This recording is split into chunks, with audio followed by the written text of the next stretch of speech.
Hey guys, welcome to the Break the Chain podcast. Today I'm here with Michael Brody-Waite.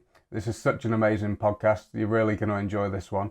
He went from being a homeless drug addict to the founder of a Fortune 500 company.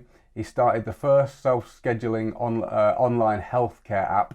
He was the Healthcare Entrepreneur of the Year and won Most Admired CEO. He's the author of the book Great Leaders Live Like Drug Addicts, and he's got a TED Talk with over 1.7 million views on it. So stay tuned, guys. This is going to be a good one.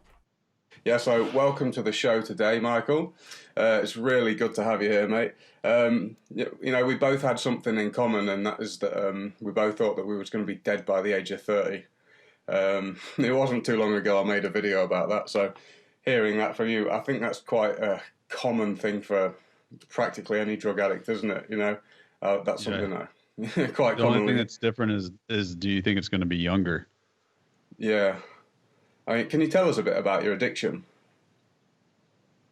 Well, when I was a kid, like I didn't have it hard in the physical sense. I had shelter, I had food, I had water, I had parents that, took care of me and all that kind of stuff. But I never really felt comfortable in my own skin. My parents protected me, and I didn't feel like I had the instructions that anyone theoretically has to deal with life on life's terms. And so I walked around thinking, okay, that person's got the instructions on how to deal with life. That person's got the instructions on how to deal with life. I have no effing idea how to deal with life, and I do not feel comfortable.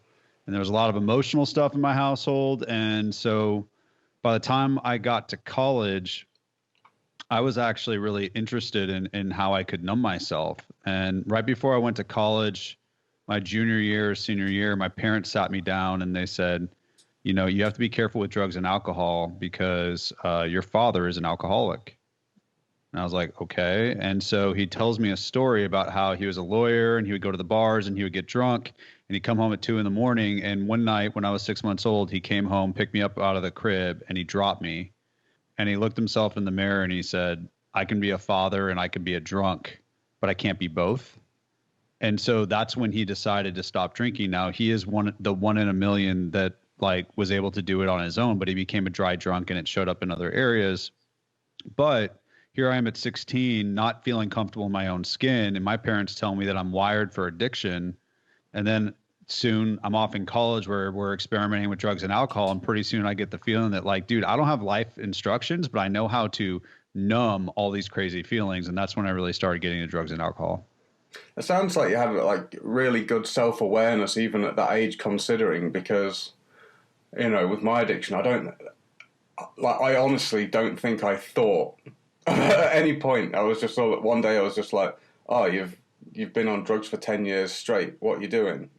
I never had that self-awareness, and I think that's something that, I can relate to your background a little bit, but without the, it feels like you got the education on the self-awareness a little bit, whereas, my parents just work all the time, and there was kind of they don't have the self-awareness in that way, certainly not around addiction. Do you think that having addiction in the family kind of gives you that awareness? It wasn't. So for the longest time, my mom would make these cryptic comments about why we don't have alcohol in the house. So I didn't really understand. I knew my dad had an issue with alcohol. He never really said I'm an alcoholic and here's what that means. So we didn't talk a lot about addiction in the household. So I think, and I'm not sure that I had that much self-awareness. Some of it's probably retroactive, to where I am now and being able to look back and put things together. But I do remember my freshman year of college, a movie coming on, a Lifetime movie, where it shows this guy that becomes a drunk and he loses everything. And I know this seems crazy, but I remember looking at that and saying, that's what I want to be. That's who I want to be. I can do that. I have no idea how to do this thing called life, but I can do that. So I think that my parents made me aware that I had the capacity to become an addict. And this is why I always tell people, if you think your kid is wired to be an addict, don't tell them not to use drugs and alcohol, because then we will go use all of the stuff. We will use it all. And so since I was aware of my capacity and I was so overwhelmed and fearful on how to deal with just the basics in life and so uncomfortable in my skin. I was like, dude, I have what it takes. It's almost like I think about like in the States, we have this basketball player named Steph Curry, and his dad was a professional basketball player. So it's like, dude, I passed my genetic material to you. You should be able to hit a 3-pointer pretty good. Well, I felt the same way. My dad had passed the capacity to be a drunk. And I say that because it's kind of funny in the sense that it's ridiculous. It's not funny in the sense that I said, I want to be that. And I basically set my intent on destroying my life. So I don't know that I had the self-awareness around all that stuff, but I was aware that I had the capacity. And then because I didn't feel comfortable, I was intentional in becoming an alcoholic and a drunk. Yeah. Yeah. How did it lead up to the point where you actually ended up on the streets? So for 2 or 3 years, while my friends actually got credits at college, I didn't. And I just, I took every class, pass, no pass, or just didn't show up. Got reprimanded for plagiarism, just all kinds of different things. And at some point, when my junior year, it just switched where I was like, I'm going to use every day. And it was alcohol, it was weed, it was cigarettes, it was whatever I could get my hands on. And by the time my friends were graduating, I had been kicked out of college. And then shortly thereafter, I got fired from my job. I got kicked out of my house. My car was repossessed. And at the age of 23, my liver enzymes were through the roof. I had nicotine stains on my fingers. I was throwing up blood. And the only thing keeping me from living on the street was my buddy's couch, but I was stealing from him while he was at work, and I was eating his food and drinking his liquor, and I was wearing out my welcome. And so I was running out of options, and I wanted to die, but I didn't know how to do that. I didn't have the courage to do that, but I didn't want to live either. And so just at the end there, man, it was brutal. Was there like the option to go back to your parents, or was it by that point had it got to that point where, I mean, had they just been like, no more of this shit, like just, you're not coming back here, or was it like, I'm just too ashamed to go back there? They had always told me that they were willing to help me. I just like a lot of addicts, I didn't want to ask for help. I understood that there was help. I just didn't really understand that it worked. And if it worked, in my mind, it didn't work for people like me. Yeah. And so one thing that would happen is every couple of weeks, my dad would take me to get a meal. And since I didn't have money, I would go. And he said he just wanted to buy his son food, but like I knew he just wanted to see that I was still alive. And every time I was there, he would offer to send me a treatment. And I would say, okay, thank you. But I would say no. But it wasn't until I started sharing with my friend whose house I was overstaying my welcome at that he kept offering to send a treatment, that my friend started talking me into it. And that's when I realized that I was overstaying my welcome. I was probably going to have to move to living on the street. And I was like, you know what, getting 3 meals a day and having shelter for 28 days so I can figure out what the heck I'm going to do, it sounds good.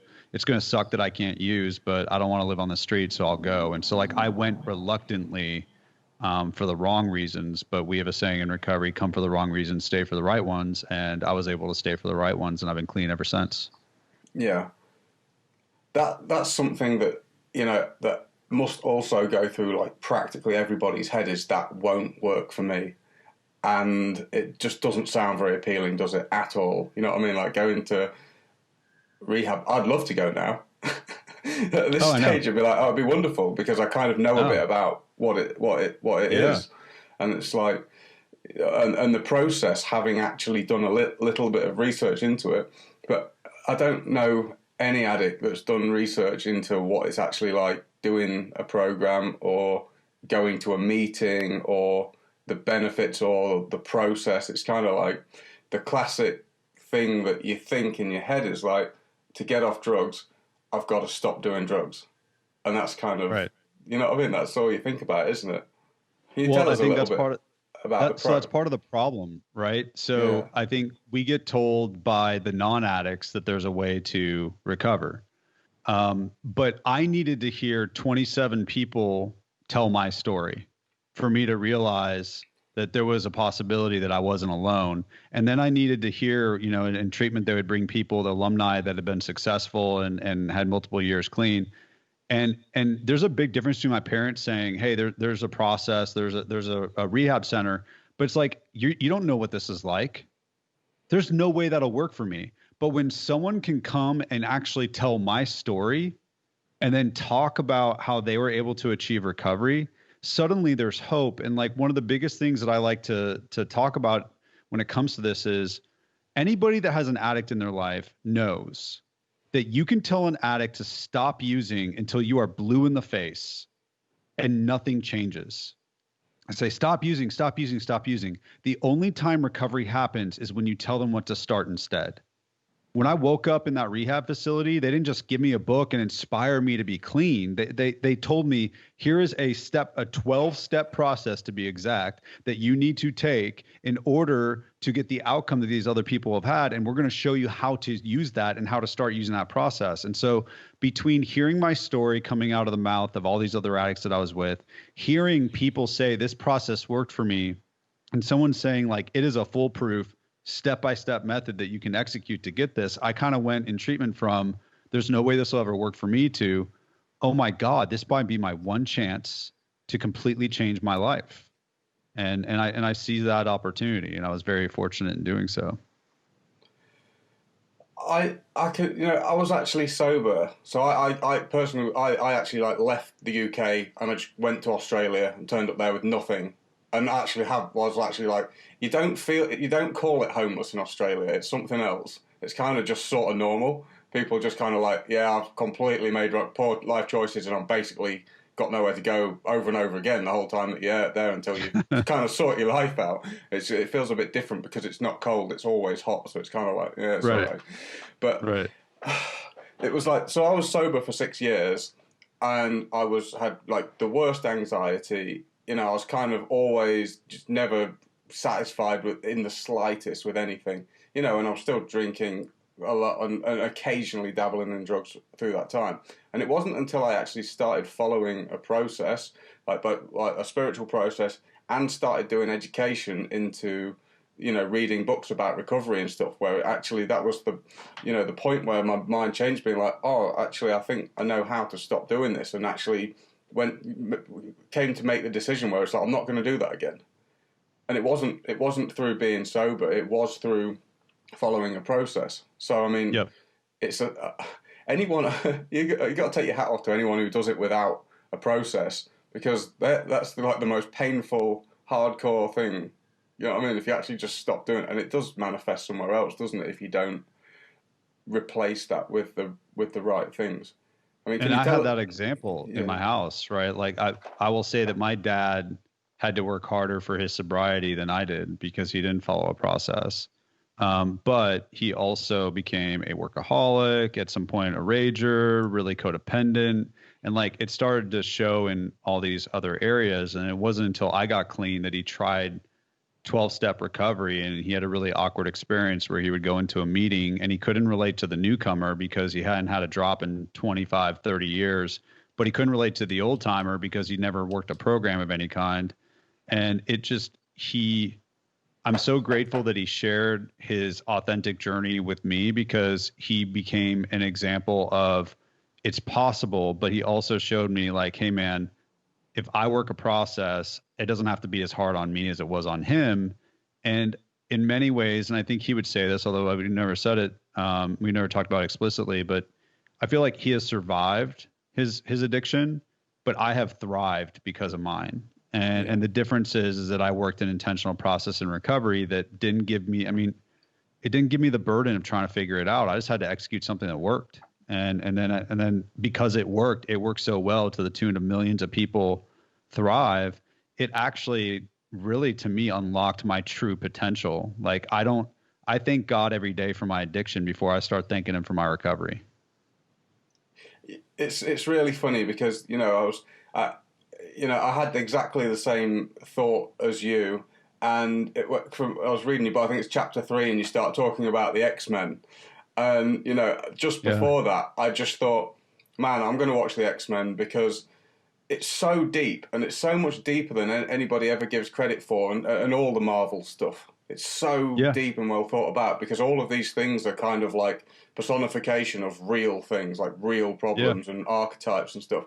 And it's just like looking at Professor X specifically as a, like a role model, like as someone who sees He's that. a sponsor. Oh man, he's amazing.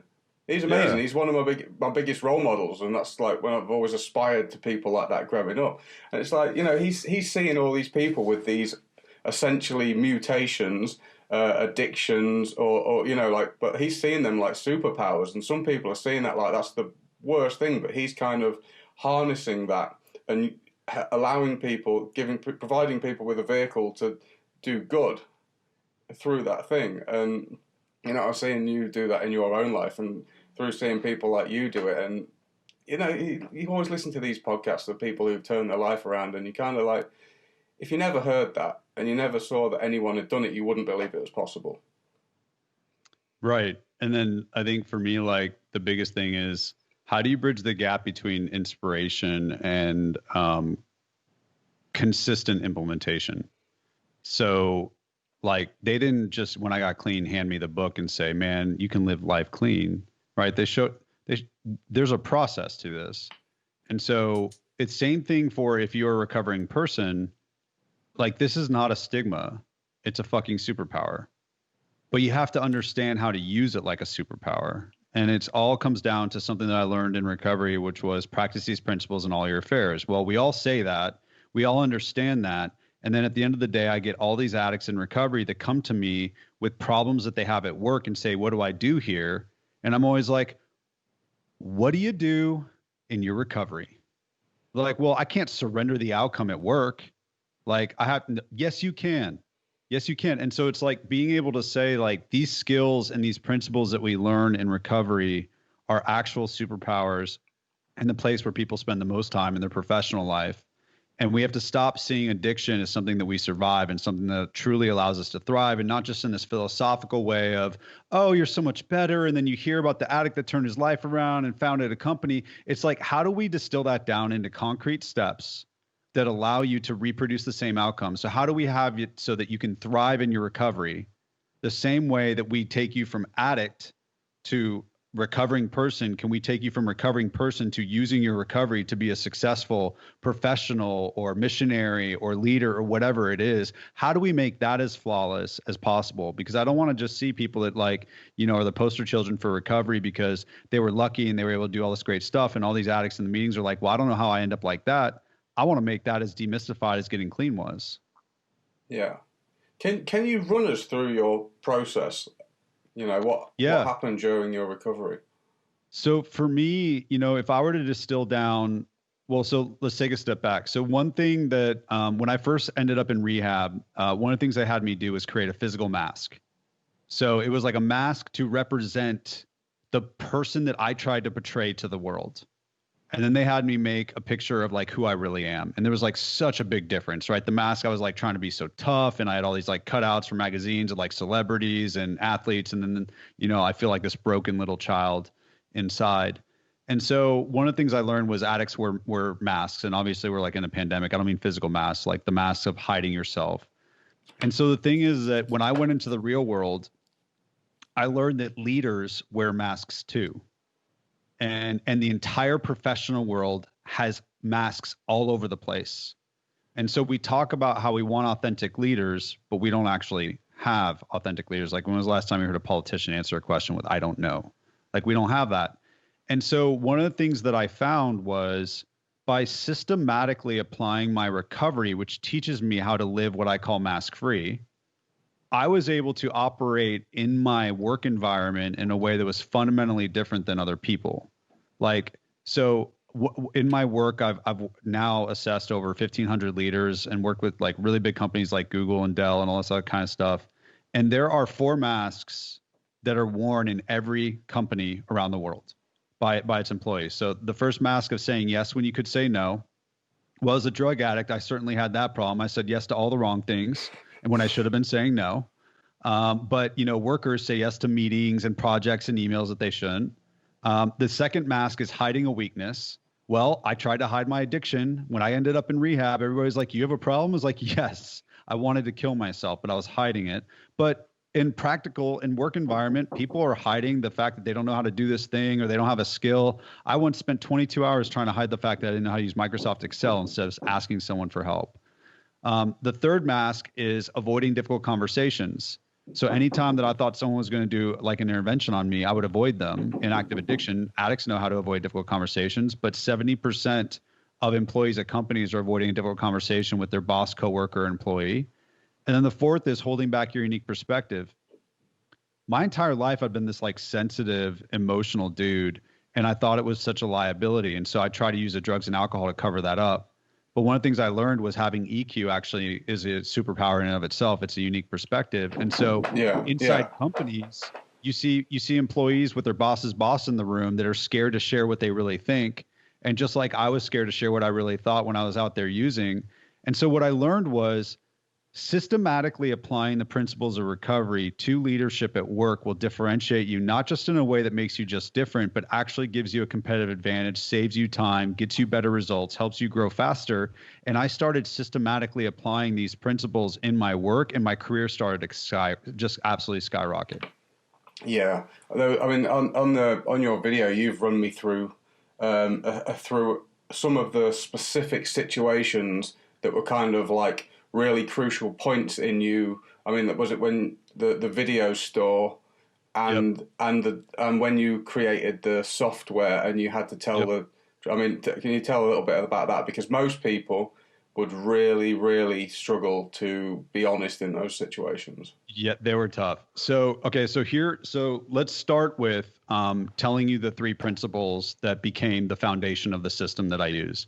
So, and then I'll show you how I apply them in those situations. So the first principle is practice rigorous authenticity. That is what I learned how to do. Now, a lot of people, hear about authenticity and they practice what I call selective or curated authenticity. Anybody can talk about the time that they kept it real in front of grandma. I'm talking about when you're authentic, no matter the price in every situation, right? Mm-hmm. So practicing rigorous authenticity is something we don't see a lot of. And doing that in the professional world is something that's frowned upon, but it's actually a superpower. The second principle is surrender the outcomes. So once you practice rigorous authenticity and you say, okay, which of these masks am I wearing and I want to take it off, you got to be able to surrender the outcome, because we're scared of what's going to happen when we show our true selves, when we say no to the thing we want to, when we share the weakness, when we have the difficult conversation. So surrender the outcome is something addicts are trained to do that leaders are not. Leaders obsess over outcomes. Professionals waste inordinate amounts of time focusing on things they can't control at the expense of the things that they can. But learning how to surrender the outcome is a skill that differentiates you, not just in the recovery world, but the professional world. And then with all that reclaimed energy and by being your true self, you are more capable of doing uncomfortable work, which is where real success really happens. And a lot of professionals will say, I know how to do uncomfortable work. I'll be like, no, you don't. You know how to do smart work and hard work. That's physical and intellectual. Uncomfortable work is emotional. You don't know how to do that. It's a sensation in your body that stops you from taking actions that are good for you. How many of us have seen someone doing 8 hours of hard work, avoiding 5 or 10 minutes of uncomfortable work? And so these are the three principles that I learned to master in the professional world. And so the situations where I had to prove it, the first one that you're referencing was right out of rehab. I move into this halfway house. I got 5 business days to get a job. I apply everywhere. I get no callbacks except for one place. If I don't get a job there, I'm out on the street using and probably going to die. And I know that they're going to look at this huge gap in my resume and they're going to say, what the hell is going on? So I got to figure out what I'm going to tell them. And I call my sponsor. I'm like, hey, so what do I tell them when they ask me about this gap in my resume? And the sponsor's like, tell them the truth. I'm like, what? Are you kidding? There's no way they'll hire me. And he was like, dude, this isn't about whether they'll hire you. It's not about whether you'll stay in the house. This is about whether you are committed to practicing rigorous authenticity, surrendering the outcome, and doing uncomfortable work as if your life depends on it, because it does. So next day, you find me in the back of that office talking to the manager. He asked me about that 3-year gap. And I tell him I wanted to lie. Like, nobody in a job interview wants to volunteer the worst thing about them. But I did that. And at the end of the interview, instead of the outcome that I was scared of, him judging me and not hiring me, he said, when can you start? And that was like the beginning of this confidence that these 3 principles I can actually apply into the professional world. I can actually take what I learned in recovery and apply them everywhere. And so then, I go through my career in a Fortune 50 company, working my way up the corporate ladder, and I become a leader of $250 million P&L and 19 direct reports in my 20s as a, recovering addict with no degree in his 20s. And so I start a company, and this was the biggest moment where I had to apply these principles where I felt just as much risk in that Sam Goody store, in that record store. I left at the height of the recession to co-found a company where our mission was to reinvent access to healthcare by letting people make healthcare appointments online. We'd never started a company. We didn't have any investors. We didn't have any patents. We had like nothing going for us. I'd never worked in healthcare before. And in 2010, we exhausted all of our money, and we got to 7 customers, and we were trying to figure out how we're going to keep this thing going because we were going to run out of money. And we made this proposal to a really large system. And one night, November 2010, they called us and said, we're going to put you in all 50 hospitals.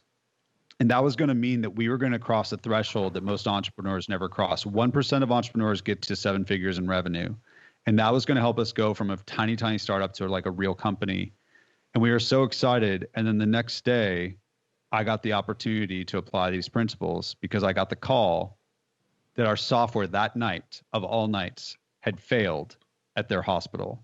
And it didn't just fail in a way that we could just write off. We are contractually obligated to let them know. So literally within 24 hours of them telling us they're going to expand nationwide and take this huge risk on us, we were going to have to call them and tell them our software failed and negatively impacted a patient. And then my partner was like, you know what? It only impacted one patient. They don't know, and the hospital doesn't know. Let's not tank the company and go bankrupt and ruin everything. Let's just fix the problem and keep moving. And I had 8 years in recovery at that point, and I had never been the leader of a startup, but I knew how to practice rigorous authenticity, surrender the outcome, and do uncomfortable work. And so I had to do that. And the first thing I did was practice rigorous authenticity. I wanted to hide the weakness of our company. I wanted to hide this mistake. So that's the weakness. So what's the outcome I'm scared of? I'm scared of what my partner will think. I'm scared of what will happen to the company, what will happen to me financially, what the customer will think, what will happen to the expansion. I can't focus on what I can't control, can only focus on what I can. And with all that reclaimed energy by surrendering the outcome, using the process, I was able to do the uncomfortable work. And I called them, told them about the mistake, and then they started laughing at me. And I was like, okay, we're screwed. And they're like, no, we're laughing because nobody ever calls us if they've impacted one patient. It's only if they've impacted 20,000. And that became the cornerstone of how we built the company. Like they wanted to expand even faster because they felt like they could trust us. Yeah. But more importantly, I had a story that I could tell every employee and every customer after that to say, hey, you see these values on the wall? They're not just values on the wall. This is how we live. This is how we do business. And we operate in a fundamentally different way. And that's what allowed us to like beat out competitors that had 500 employees when we only had 50. It's amazing. And, I've witnessed the same in my own life, how when you're absolutely terrified and don't know what to do, and every option seems like it's going to be a bad one no matter what you do, and you don't know what to do, there's a really simple answer. Yes. Tell the truth. What is the next right thing? Surrender the outcome and do. And guys, get a pen and write this down, because essentially what you've done is you've compressed the 12 steps into the 3 core. Yes. The most basic, the most simple version of the whole thing that you can. Write this down, because I have, and I've been, all of these things have been things that I've been kind of aware of, but like not on such a simple process that you can follow. I mean, telling the truth fixes. It's so profound how it does it, but it's like, if I do this, it will be a mess. But then you do it anyway. And it's not. It kind of puts you in the place where you needed to be. And Yep. if you lied, you would be, with a mask going in off the path. And it's kind of like finding yourself by telling the truth and being where you want to be.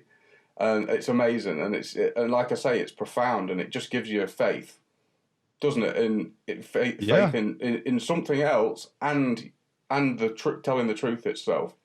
Amazing. It's just absolutely wonderful. Surrendering the outcome. Well, for anyone who's got anxiety, that's the cure for anxiety, isn't it? Yeah. Yes.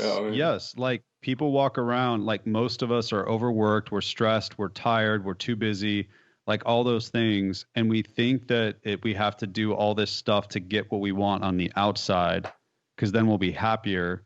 But the truth is that if you can take all the masks off and just be yourself and stop worrying about leading others and just lead yourself, all the energy that you reclaim, you may lose some battles. Like, I mean, when I was on it, like really open about being a recovering addict, when I was working at a publicly traded company, someone did try to take me down. They started a rumor that I had relapsed. It didn't stop my career. It was a little painful for a moment, but it didn't stop my career. But all the energy that I reclaimed just by being like free and being open and being myself and then surrendering things I couldn't control, all that reclaimed energy allowed me to get promoted 8 times in 8 years and then start an Inc. 500 company and then give a TED talk and write a book. Like, and I'm not that special. It's just, I have this incredible system that allows me to optimize my energy and more importantly, manifest my unique potential in this world by being myself rather than trying to be what other people want me to be. And so, yes, like I've taken the entire experience I have of the 12 steps. And so just like the founders of the 12 steps kind of stripped out some of the religion that it was based in and all this other kind of stuff. I've stripped out the prerequisite that you are a drug addict or an alcoholic to use these 3 principles. And now anybody can use the principles that addicts use to recover to be a more effective leader. Yeah. It's so super cool. And the other thing with the, surrendering the outcome is it's, and one of the reasons why it's a little painful, I think, is because it's kind of like the cure to selfishness as well, isn't it? Like the only reason that we care about the outcome is because it's going to be good for us. So Yes. then by surrendering the outcome, it opens it up to the fact that you're just doing the work and the outcome is going to be what it's going to be, and it's not tainted with the self-interest, which, is moving towards the realm of what love is. And it's just, it's just a great direction to be moving in. So if anyone hasn't written those 3 things down, do it, because it's just such a simple process that you can follow. And thank you. And honestly, thank you, because it's just so, Oh, dude. you know what I mean? It's just so simple. And it's written in our code of conduct for Break the Chain as well. It's been built into that because, dude, that's awesome. It works. One of my dreams when we wrote the book was that it would be used in treatment centers and business schools, because like those are the 2 different audiences I'm serving. It's like the recovering addict that, hey, you can use your recovery to be more successful professionally, and then the professional is like, hey, dude, you can lead in a different way, and you don't have to be a drug addict to do it because I think you're a mask addict. So everybody has access to this. You can do it. But it's not easy because, I mean, just like every alcoholic or drug addict has a world full of bars and weed and prescription painkillers and all this other kind of stuff, the world is full of masks. And so, it's very tempting, and you almost have to explain why you're not drinking when you're at an event, and you almost have to explain as a leader why you're being vulnerable, why you're being honest. Like, how fucked up is that? Like, a leader has to almost apologize for being vulnerable and being real about their mistakes or their shortfalls in this world. It's crazy. Like, that's why we're on a mission to change this stuff. Like, it doesn't make sense. I'm really worried about the way that things are going. Something you touched on in the book as well, Instagram filters on everything, essentially masks on everything, and they're making more masks, and you can go deeper and deeper into the delusion, and people aren't going to be able to accept the fact, like, you're going to get fucking old, you're going to get wrinkly and decrepit, and you're going to die. You know what I mean? And I think that the sooner that people start, I mean, depression, essentially in a nutshell, it's like, you can't accept reality as it is, so you make a delusion, and you become depressed because you cannot accept what is and what will be, and people are just going.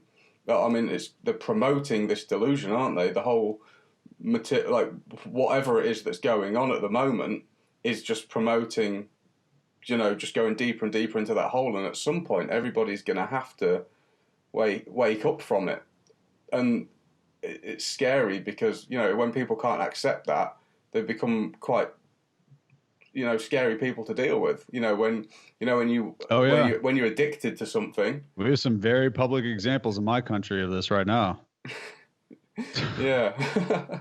When you're addicted to something and something gets in the way of your expectations and desires, you become a scary person. I mean, I've done things that I highly regret because things have got in the way of my addictions. And when you're addicted to the mask and someone tries to pull the mask off you, you fight, you defend yourself, don't you? Absolutely, you do. And you know what? At the same time, like, here's my hope. I don't know if it's founded or not, but like, I think that the digitization of the mask, like through filters, through being able to look like you're doing things on social media when you're really not, or whatever. I think making wearing a mask so easy and accessible is leading to so many people doing it, which is going to lead to a thirst for people that know how to live and lead mask free. And so, like, as you read in my book, which thank you for reading the book, I'm developing this thing called the Mastery Program. We got 500 people in it, and they're people that are committed to helping each other, say no, share weaknesses, have difficult conversations, share their unique perspective, all by practicing those principles. And I think that as the world becomes even more masked, I think people will thirst for mask free. So, like, as an example, for you and I as recovering addicts, 20 years ago, like, there was way more stigma talking about this than there is today, because now people are like, wait, this affects everybody. Like, I do speaking engagements for groups of 20, 200, 2,000. And one of the things I do at some point is I say, raise your hand if you have an addict in your life. And almost everybody raises their hand. And so, talking about drug addiction, talking about recovery used to be this thing that you just do over here, but because it's consuming everybody and impacting everybody and everybody can see the pain of it, suddenly people are more open and receptive to talking about it and seeing the other side of it and all that kind of stuff. I hope the same thing happens with the mask. So, like, and it's just me being an optimist, but say it's always darkest before the dawn. I think right now we're living in a pretty significant mask hellhole. And I think that it's creating a really strong appetite for people to live and lead mask free. But the problem is we got to show them how. We got to show them how to do that. So that's what I'm on a mission to do. I think I can see that. Yeah, I mean, for a start, we'll just say you've got a Facebook group for that, haven't you? For the mask free program. I don't know if you want to tell people how to find that. Yeah. Well, actually, you know what the best entry point? So this is you're going to appreciate this. So the way that we look at it is you have to admit that you're a mask addict. And so in order to do that, you need to have a mask intervention. And so the way that we do a mask intervention is we created a mask assessment. And what it does is I've given it to like 1,500 people, leaders all over the world. And in 5 minutes, it'll tell you which of those 4 masks I talk about is holding you back, whether saying no, hiding weaknesses, avoiding difficult conversations, holding back your unique perspective. It'll tell you which one of those is holding you back, what your authenticity score is, what your authenticity percentage is, and a personalized report for what your level of authenticity is and things to look out for and ways to increase your level of authenticity. And so if you go to whatsmymask.com, just WHATSMY mask.com, whatsmymask.com, you can essentially have your own mask intervention. And this will tell you that you have a problem. And that mask is costing you 500 hours a year. So then you're going to love this just because of the recovery stuff. So now you need to go to mask rehab. And so we have a 30-day program where essentially, like, you read my book and we have these group coachings every Monday night with mastery leaders all around the world. And it's kind of like a 12-step meeting, but it's a combination between the meeting and coaching. But you do mask rehab for 30 days where you start developing, we have an action card system where you start to develop essentially an action plan for how you overcome that mask. And then you graduate from the mask rehab, and then you have the mask free program, which you can stay in the rest of your life so that you can maintain your mask recovery. And so it's like you do your mask intervention, you go to mask rehab, and then you live in the mask free program so that you can keep the masks off. It's amazing. It's like, congratulations, it's essentially, it's like a journey of self-realization, isn't it? And and self-belief. I mean, here's something funny that I was addicted to ketamine. Now, I'm sure you know what that is. That's horse tranquilizer or anesthetic. So I was addicted to anesthetic, which is wild. And I believed in my head that I was more fun and more likable on that than not. And the other thing is, almost practically everybody used to tell me, I like you so much better without it. Right. But, Right. you know, and so it's like, what does it take for you to believe that inside your own head? You know, and I guess that it's like, you know, you completely do need that support around you and some reassurance and the ability for people to hold a mirror up in a true way and support you. You know, you need that environment, don't you? I can't Yeah. believe, Well, yeah. when I was in rehab for drug addiction, like I told you, one of the things that really made me understand I had a problem and that there was hope was hearing my story come out of other people's mouth. So same thing for like the Mastery program. When we have our Monday night meetings or when we're in the Facebook group, to hear like we have anywhere from CEO to, you know, executive assistant in there. It doesn't matter because they're all wearing masks. And so when the CEO says like I'm hiding a weakness, like everybody in the room can relate, and their story is coming out of that person's mouth. And so it's like crazy. So like one of the things I'll do is people will kind of talk about where they're wearing masks in their life, and then I'll be like, okay, so how many of these stories did you guys relate to? And like, it does not matter if they are in the boardroom, the mailroom, the classroom, or the living room. Everybody relates to everybody else's story. But in order to understand that you actually have a mask problem, you need to have these other people around you show you theirs so you can see it, because it's hard for us to spot our own. Like it's hard to spot self-deception. It's hard to spot your own mask, but it's a lot easier to spot on someone else. So when you have this group of people that are committed, I mean, me going to my 12-step meetings constantly reflects back to me that I have a problem, that there is a solution, and this is how it works. And that there are a group of people in this world that are committed to living, you know, drug-free. And so like, cool. That's my people. They constantly reflect back to me that I have a disease, I have a problem. They constantly reflect back to me the solution, and they offer me so much support and so much help. Well, we're just trying to do the same thing for anybody, whether they're in recovery from drugs or whether they're just a normie. My wife's a normie. She loves that I call her a normie. She's like, ooh, I'm a normie.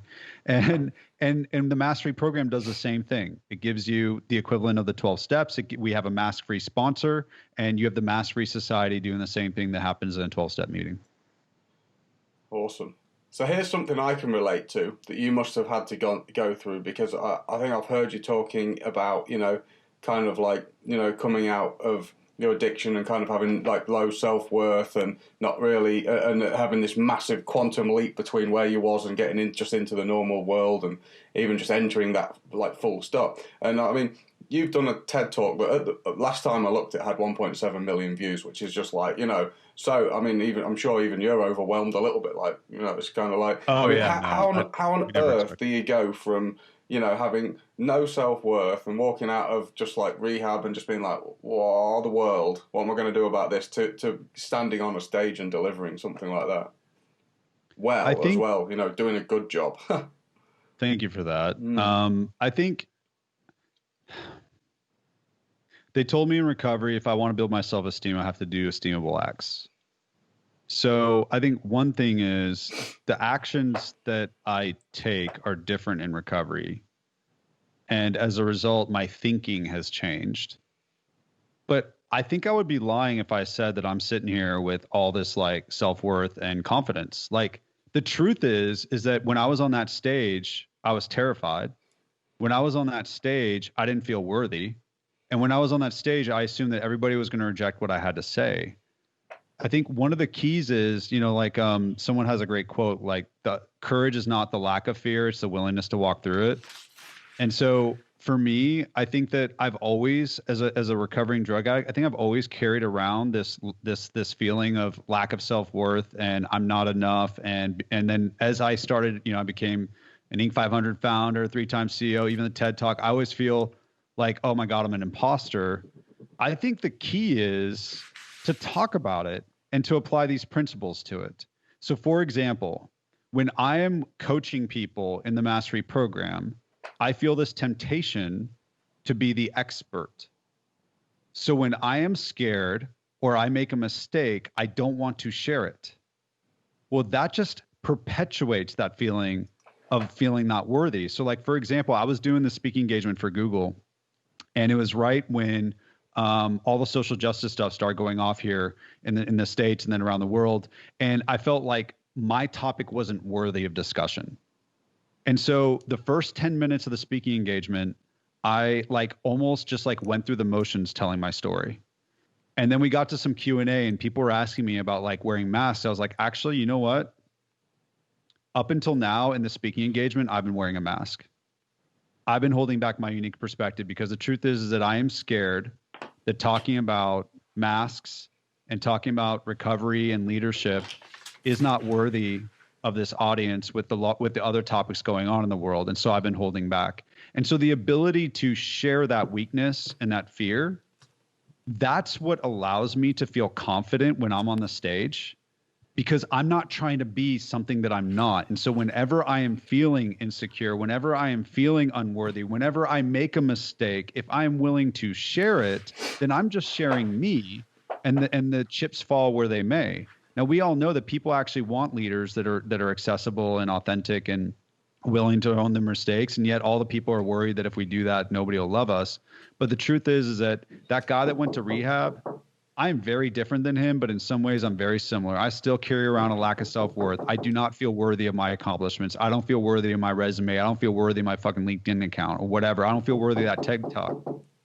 As long as I can lead myself through that by practicing rigorous authenticity, surrendering the outcome, and doing uncomfortable work, I become worthy and I'm able to feel successful.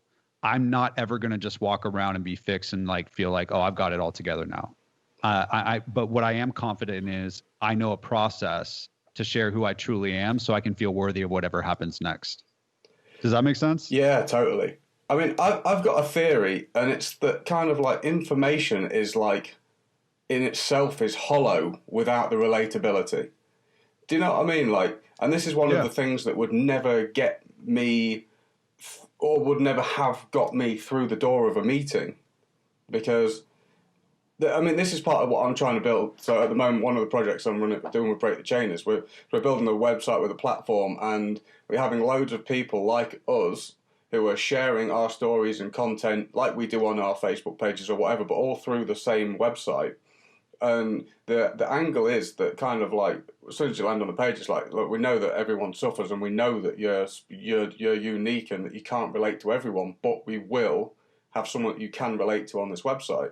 So that it's, you know, it's kind of not, yeah, it's informational based, but, you know, before informational becomes the personality, so that you can connect to a person. Do you know what I mean? And then, I mean, like, same with you, when I've watched you, I've connected to your personality, and the people who I've seen and then come to see someone as a role model who I aspire to be like that person, not based on the information, but based on the person who I think that they are and the way that they're being in the world. And I think that's more important. One of the biggest things I learned in recovery, I remember my first year, my sponsor, he would always tell me that you can't be too stupid to get clean, but you can be too smart. Because he would tell me do something, and I'd be like, why? And he'd be like, I'm always like, why? And he'd be like, dude, stop asking me why. You don't need to know why. You just need to know how. And so I learned later that in my fellowship, we have this saying, action over insight. And what I've learned is that action is who you are in the world. It's what you do. Insight is something that you can either try to learn in a vacuum by trying to learn through a book, and you get into this philosophical, existential, intellectual exercise of who I think I am. But we don't really know who you are until you go do something in the world, until you like take the next step. I mean, I'm not saying do something magical. I'm saying literally like you walk out your door and you go to a meeting, you go through a drive-through, you hang out with your parents, like whatever it is. And so one of the things that I prioritize in the mastery program and that I love in 12-step recovery is the bias is always towards experiential wisdom versus intellectual understanding. It's not like, okay, you need to understand how all this stuff works and be able to pontificate. And so as a result, what you get is you get these old timers in recovery that like do this crazy awesome stuff and say these crazy awesome things. And then you say, how'd you do it? And they'll be like, I don't know. And you'd be like, what do you mean you don't know? Everybody in the world is trying to say that they know shit that they don't actually know. And here you are doing great stuff and you don't even know how to articulate it. And they're like, dude, I'm just doing the next right thing. And so it's like, wisdom is not something that you accumulate through intellectual understanding. It's something that you accumulate through execution, through action in the world. And the thing I love in recovery is we all know that my brain, my head is a bad freaking neighborhood and I should never go here alone. Like, this is not a good place for me. This is where my disease lives. So I got to go take action and then ask the people that I trust in my recovery network around me what they think of that action or to help me through the things I'm working through. And then that's how I grow my understanding and my strength. It's not just by sitting there and understanding this stuff. So what you said about information, 100%. People are selling information online like it's going to change everything. What I really want to see is, what did you do? Like, what are you going to do with that information? You know, wisdom from a yogic perspective is only wisdom if it's performed in action. It's not wisdom knowing it. Right. That's not wisdom. People think wisdom is what you've got in your head, but it's not. Wisdom is what you do in your life. It's not wisdom until you do it, and it's part of who you are. If that is you, mask free, and you're doing that and like completely in alignment with it, then it's wisdom. So if you think that you know something, and that's arrogance, and that's something, so the kind of one of the mantras that I follow is, you should be in a humble state of mind, devoid of all sense of false prestige. You should be more tolerant than a tree and ready to offer all respects to others and expect none in return. And that's kind of like, that's something that I say every morning without fail. I love it. You know what I mean? It's kind of like, and the humility. You must be a fan of Buddha. I do Bhakti yoga. So, it's kind of like to the untrained eye, it's very similar. You know what I mean? That's what's saved me is following a spiritual process, reading Vedic wisdom and living it. You know what I mean? Like, just actually living it. And it's exactly the same as the 12 steps. And it's exactly the same as what Jesus taught. And, you know what I mean? That's hard for people to hear, especially my mates from home. It's like hard to hear, but it's like, I think that what's messed up in the world is everybody's lost these, I won't even call them religious principles. It's kind of like human principles.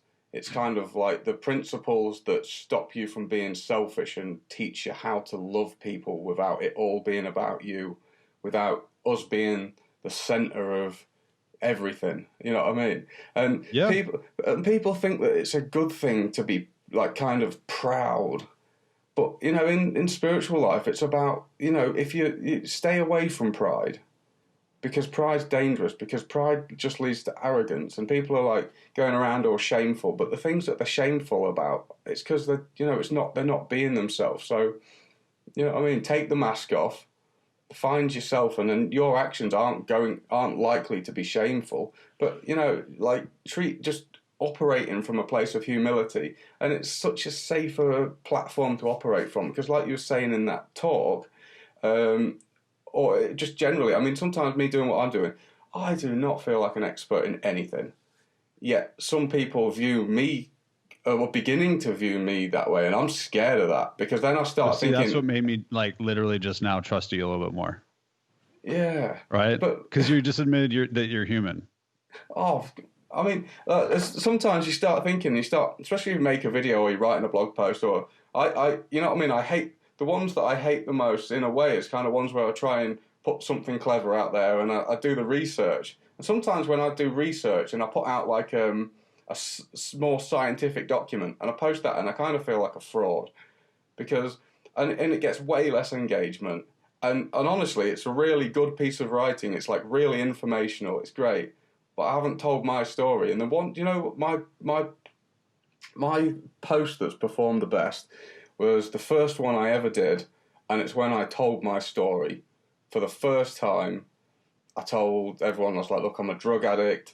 I got caught selling drugs. I crashed my car on Valium. I feel responsible for making my mum depressed for like 10 years, for a decade, and she had to take me she nearly went to prison. She had to take me and look after me. Like, I just told it as it was. It was raw, and it was just my story. It wasn't like there was no clever information. It's just like, look, this is me, and this is what I've done. This is what I'm ashamed of, and everyone's just like messaging me, like, man, like, this is so good. And then I've encouraged quite a few people to kind of do that. Essentially, I guess, take the mask off and just tell a story, even if they've done it anonymously in a way, and it's still been kind of like really, people have just been like, yes.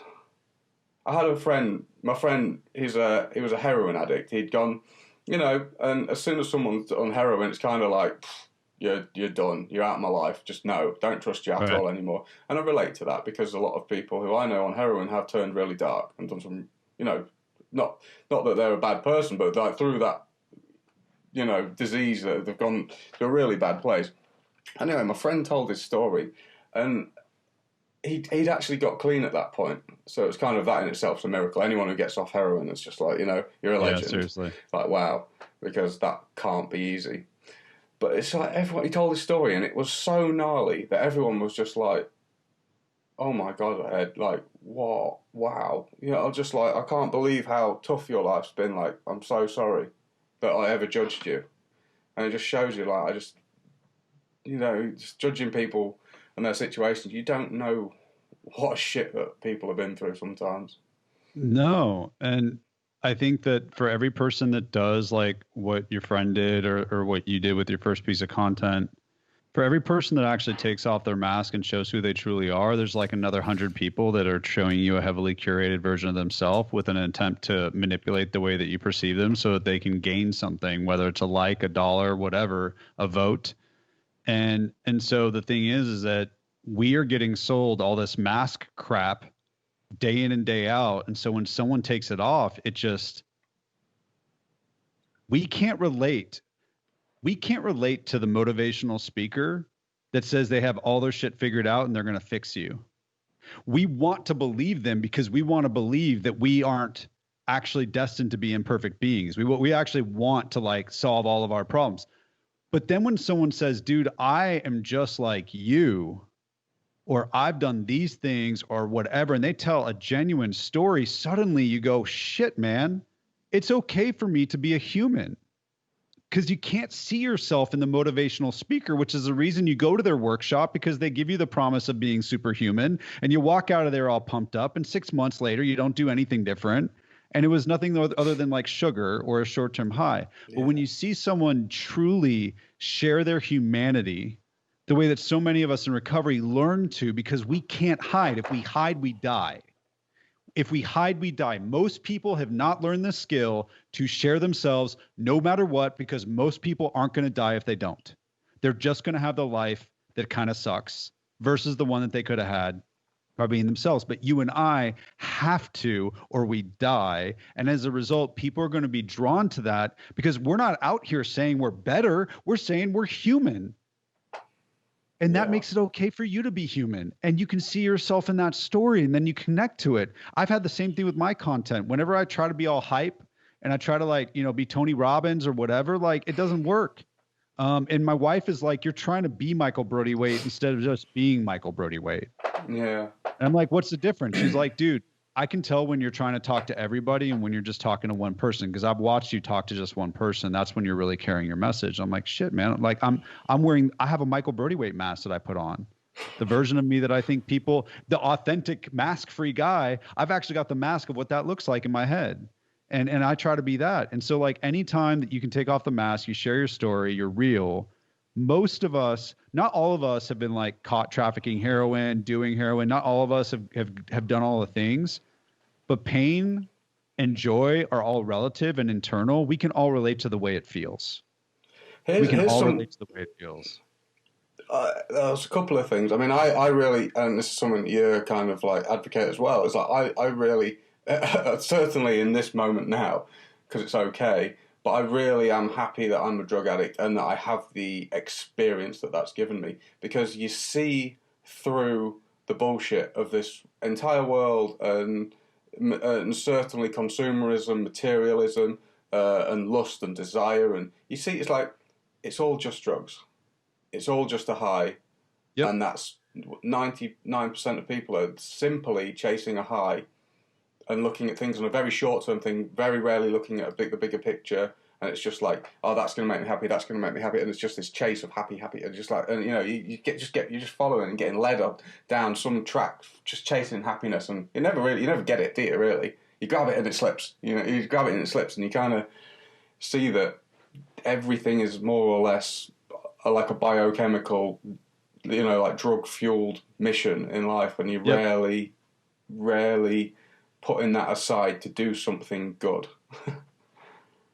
When we post something on social media, and this is, I mean, I'm not an expert here, but like I've read enough books, we are actually trying to manipulate our own system to generate the drugs that will make us feel better when we get the likes. So we're just using the way that other people respond to our content to manufacture a feeling inside of us. So like I was using a drug outside of me. Some people are using a drug inside of them. Either way, we're all just addicts trying to change the way that we feel. And when you can actually start to do this thing called recovery, you start trading the fear of not feeling the way you want for the fear of not being who you truly are meant to be.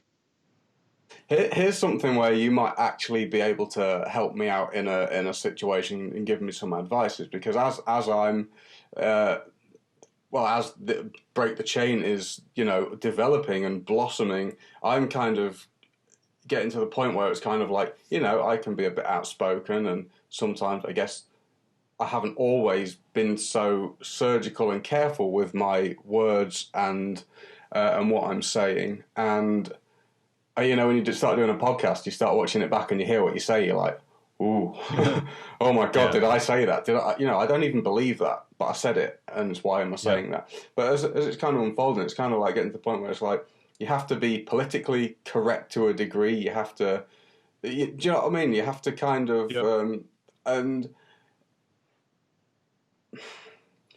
the reason why I care about doing a good job of this is that, you know, it's bigger than me. Do you know what I mean? This thing that I've built is good for people. It helps people get off drugs, to not kill themselves, and like it's really like way so far. It's not me, this thing that I've built, but I'm kind of like the leader of it and the face of it. And you can't, you know, sometimes you feel like you're really diluting it down, but it's for the fact that it's like, you know, I'm trying to keep the reputation of it. Do you know what I mean? Like good, so that, yeah. So I think that, so I remember, I just keep thinking about this moment where the first time I was like, when I was building my company that was profiled in the local business journal, I remember trying to think about how open and vulnerable am I about being a recovering addict. Like I had done it when I had nothing to lose at a Fortune 50 company and all that kind of crap. But like now I'm responsible for, you know, 20 employees and millions in revenue and these healthcare customers and hundreds of thousands of patients using our software. And so I think that there's a level of being reasonable. So like me in the interview, right, saying, here are all our weaknesses as a company, and not saying any of our strengths, like that's like radical, I don't know, volunteering. Like it's just compulsive confessing. Like it's not actually being authentic, because there's a lot of good things that we're doing. So one of the things I was just asking myself was like, how real should I be? And what I realized was there are different strategies for different types of leaders. There are leaders that are extremely manicured in their presence, in how they communicate. Everything. There are leaders that don't think about it at all. And to me, I realized that my whole life, I had really done everything I could to be mask free in work, while at the same time taking note of when being my true self didn't feel like it fit for me. So like, if you fast forward, so basically, I decided to be open about being a recovering addict. I thought I would risk my customers, I thought I would risk my employees and all that stuff, and it didn't. And all those fears around being imperfect. Now, did I go in there and say, here's all of our code and here are all the ways that you can hack us? Like, no, there's a reasonable level of thinking about what you're going to communicate. But most of the things that I was scared to communicate weren't actually real negatives. They were just like a potential perception problem. But I remember when I was, one of the things that's great about living mask free is you get the opportunity to own your mistakes for when you're either the true self needs to change or the way that you act needs to change. So after my TED talk, I for a second thought that I was Tony Robbins, and I started doing interventions on all my best friends. And I just started like telling them what they needed to do without them like asking for my opinion. And my 3 best friends, Toby, Charlie, and Kate, all within like a 3-month period told me, where the F do you get off, dude? Stop being so arrogant and telling me what to do. Like, and I remember thinking, well, I actually think they should be doing these things. So I'm being authentic. Well, actually, no. Authenticity is not honesty and transparency. It's being true to yourself in word and action.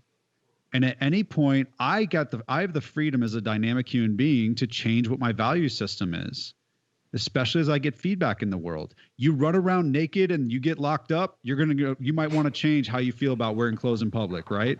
So when my friends told me that I was being an a-hole, I was like, well, I'm just telling them what I think. But then I was like, well, actually, what I value more than saying what I think is loving and respecting the people closest to me. And this doesn't feel like a tremendous sacrifice for me to just share my experience, not tell them what to do. In fact, we're all in recovery, so that's what I'm supposed to do. And so I took that information and I said, you know what, I'm sorry.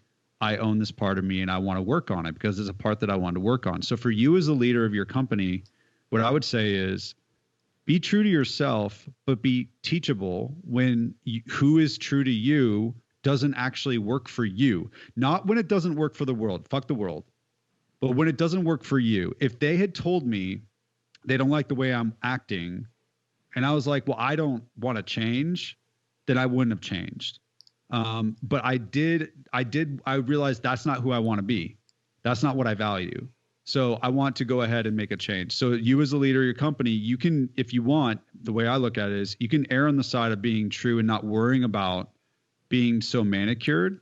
But if you find that you do something that truly hurts you and the company and you truly want to change what your belief is around how you communicate that stuff, then you can make that change. Over time, I started to learn that there were some situations where sharing with my employees everything that I was thinking was not helpful because, like, as an example, the bigger the company gets, the more people, the longer it takes to execute things. And so the more people try to interpret what's going to happen. And so if I didn't have a fully baked thought and I was just blurting it out at a meeting, it actually caused instability for my team and like hurt them. And it wasn't like I needed to blurt out that stuff. So I was like, okay, from now on, if I have like a half-baked idea, and I'm not going to them saying, hey, help me bake it. I'm just like literally saying I'm thinking about it and I know what I'm going to do to figure it out. I'm going to hold on to that because it doesn't matter to me to share it with them. It doesn't make that much of a difference to me, but it's really hurtful to them. And so I'm just going to hold on to that. But at the same time, like when I was the CEO of the company and I had no idea how to do what I was doing and I wanted help, I went to my team and said, hey, I'm your CEO, but I have no idea what I'm doing. I need help. And so you just learn over time what works for you and what is true to you, because we're always co-creating what's true to us. We're too dynamic to say, oh, this is what's true to me always. But as long as your motive is not to manage other people's perception, as long as that's not your motive, I'd say be true to yourself no matter what, dude. Yeah. Managing, not. Oh.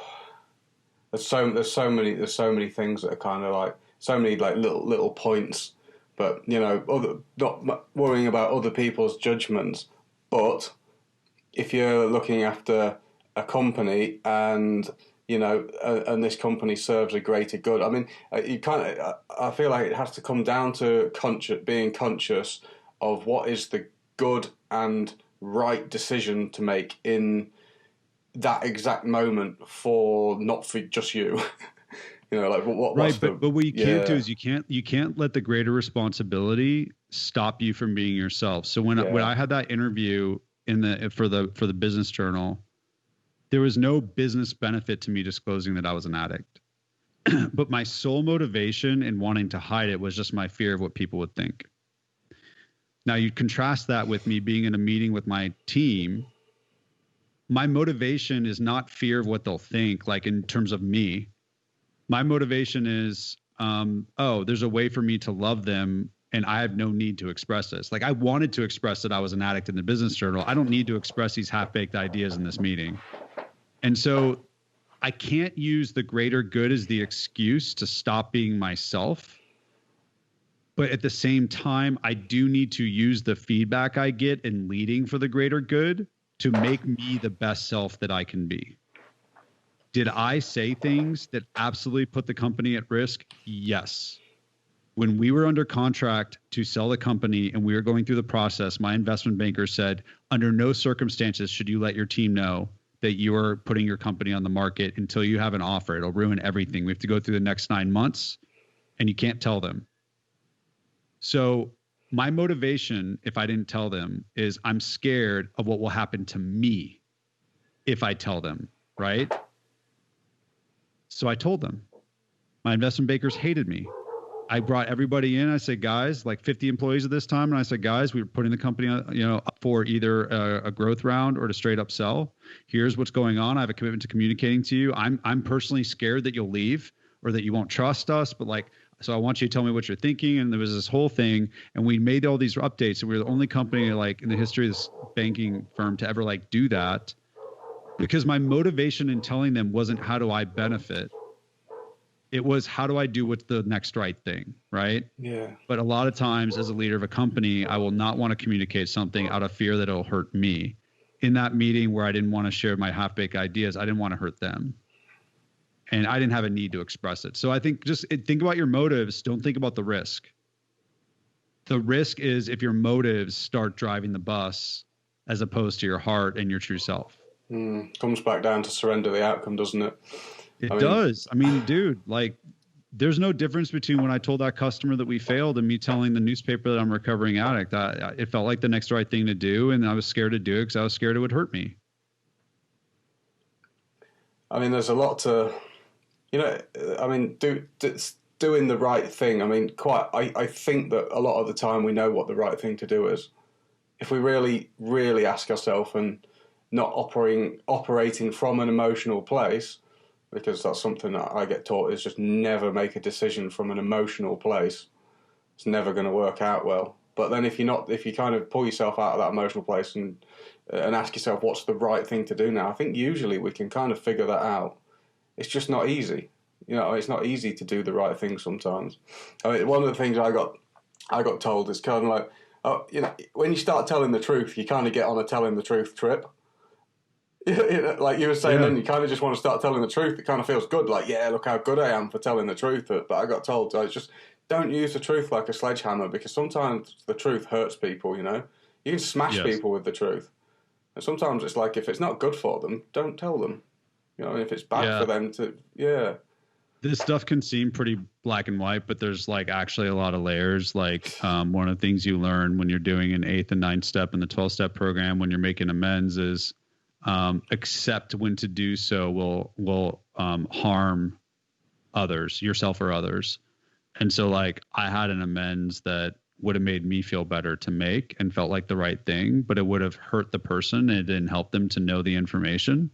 And so I had to eat it and not share it.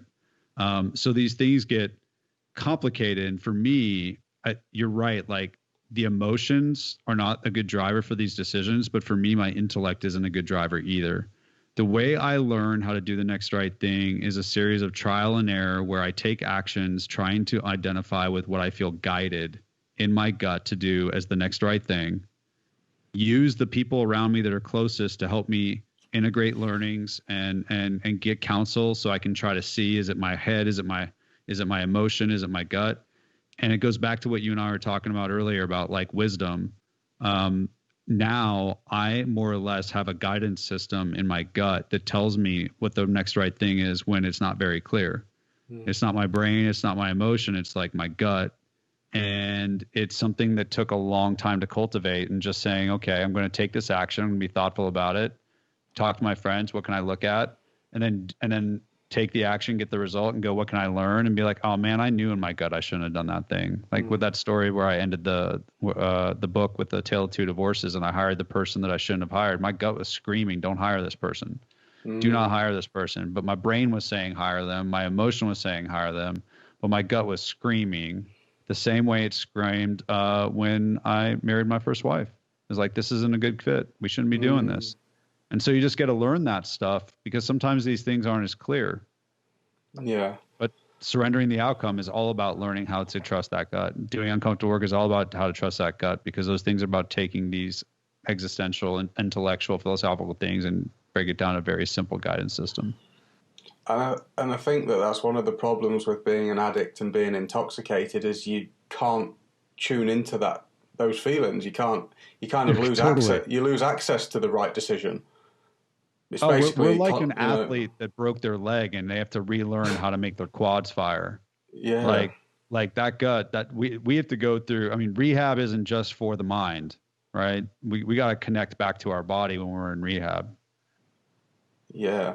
I mean, that the process of the amendments and stuff, that's kind of heavy, isn't it? I first heard about that in Russell Brand's book, Recovery. And he's just talking about all these amends you have to do. And, I mean, he tells a little bit about that. It's the process. Well, I mean, so one of the mistakes that addicts in recovery make is they hear about amends. So like they get clean or sober and they just want to go like start apologizing and owning up for everything. But the thing about amends is there's two really beautiful parts about amends. The first one is, well, so practically speaking, in the 12 steps, they are engineered in a way that is beautiful. The first 3 steps are essentially you understanding, I can't, something bigger than me can, so I think I'll let it. So the first 3 steps are about surrender. Step 4 is where you take a moral and searching inventory. So this is literally where you take all the data of your life and put it on the table. And that's what 4 and 5 are.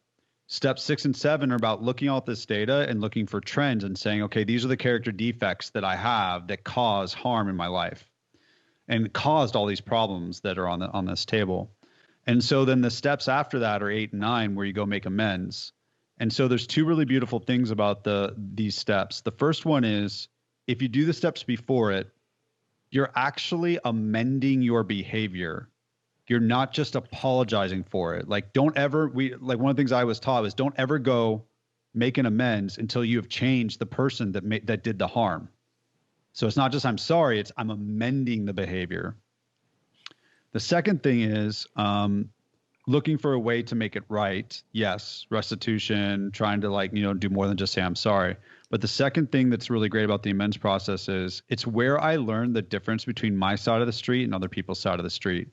So we don't make amends to try to get people to like us or forgive us. You do it to own your side of the street, and you surrender the outcome, literally, of what's going to happen when you do. So we have all these stories of the person that tries to go to their parent and they make amends and the parent doesn't respond the way that they want. They have to go in willing to surrender that. The goal is not to get the response you want, which if you go back to like we're manipulative in some ways as addicts and we want people to act a certain way. It's to be able to surrender it. But the beautiful thing is that when you do 8 and 9 the right way, you both have changed who you are. And then when you make these amends, you're able to see your past self in the mirror, because when you have to apologize for all the things that you did and make amends, you get to see who I was, and you get to appreciate who you are now, because one of the things that you now have is the ability, going back to the first 3 steps, to surrender the outcome. And so when you go do that, you're able to say, you know what, regardless of the response, I've taken care of my side of the street. But to me, it's a beautiful rubber meets the road process, because up until then, the steps before 8 and 9 are really about working on you. And 8 and 9 are where you get to see how real that is and how it's impacted the world. But you got to go out there and be someone that is different than the person that made the problems in the first place. Does that make sense? Yeah, it's such a practical process, isn't it? It's so practical. To me, I respect all different ways that people achieve recovery, but my personal experience is through 12-step. I'm still extremely active in it. And to me, it is built in such a beautiful way. But when I first saw it, I was like, oh, there's some steps. Cool, whatever. Like, I had to spend 17 years executing them to start to appreciate how perfect they are. And I continue to believe that they are the greatest platform for behavioral change that any human can engage in. And all I've done is try to take the complexity of it, because an addict in recovery, is coming out of a hospital or a jail. They have to, like we were saying, you don't have to change anything. You just have to change everything, right? A normal person in the professional world isn't necessarily in as dire of a situation. So what I've taken is these 12 steps and distill it down to these 3 principles where it's like a lighter version of what we do in the 12-step program. And so it's not as intense, but the other thing is it's about like practical action. But it incorporates the basis of what this beautiful behavioral change system is in these 12 steps. And it's just like, I mean, it is just such a beautiful process. And anybody that like, you know, thinks the 12 steps doesn't work, that's because, you know, show me an addict where it didn't work, and I'll show you an addict that didn't use them. You know, we got sayings around that kind of stuff, but it's not the only way. It's absolutely not the only way. And there's a lot of different, any successful recovery process uses essentially the fundamentals that are the same. You know, it's a different way of saying it, but they're using similar concepts. And, you know, I think every recovery process is going to say something to the extent of, you need to let go. You need to accept you have a problem. You need to let go. You need to kind of take ownership for who you are, change the way that you look at the world, and go live differently, and then do these things to maintain it. Like whatever recovery program is going to do that. And just for me, the 12 steps was just a really beautiful way for me to grow up in recovery. Yeah. What I personally like about it is it's kind of like the problem gets taken out of your hands in a sense. You know, it's kind of like you just take your problems and just kind of put it over there, you know, like it's just surrender to it, you know, and that's such a, you know, don't stop fighting, because what are you fighting against? You know, you're not going to win. Clearly, I was so pissed off when they told me I didn't have control, and then all of a sudden I was like, wait a second, you mean all I have to do is like do what they tell me to do? That's actually really freeing. Yeah, I mean, what is freedom, honestly? Like, what is freedom? Seriously, I mean, I think one of the misconceptions is that freedom is to be able to do whatever you want with unregulated, you know, enjoyment, basically. And I'm sure that we can testify to the fact that that's hell. Yeah. Yes. 100%. 100%. I remember, I hate sharing this because I don't ever like to talk about, I actually hate talking about like success or anything like that. But like, I remember I had a therapist, and this is before I sold my company and all this stuff. And I told her, I said, my biggest fear is that I'm going to be homeless, even in recovery. My biggest fear is I won't have security. And I just want to build my company to the point where I can have security. And she like smiled at me, and I was like, oh, cool. And then she like leaned in and she said, there's no such thing as security. And I was like, what the fuck? Like, what? Like, what are you talking about? And then I was very fortunate, and I was able to sell my company, and I realized, you know what? She's right. Not in this world. We chase freedom, we chase security, we chase all these other things, man. Freedom is the ability to be your best self and to be able to choose that. And anything else is something else. You know, like freedom from the desire to control, to me, is freedom. Yes. You know, yes. Discipline. 100%. Discipline gives me freedom. I don't look free when I have to meditate every morning, but that shit makes me free. Yeah. I you know, that's part of my process, and it's like I have to do that. You know, that is non-negotiable for me. Every morning, meditation, 20 minutes of exercise is just not negotiable. And that came about, the meditation kind of came about because I knew that I had to do that as part of my process, and the exercise, and because I'm doing what I'm doing, and it was just like, if you don't do this stuff, you're going to fail. Yep. If I don't do that every day for the rest of my life, I'll fail.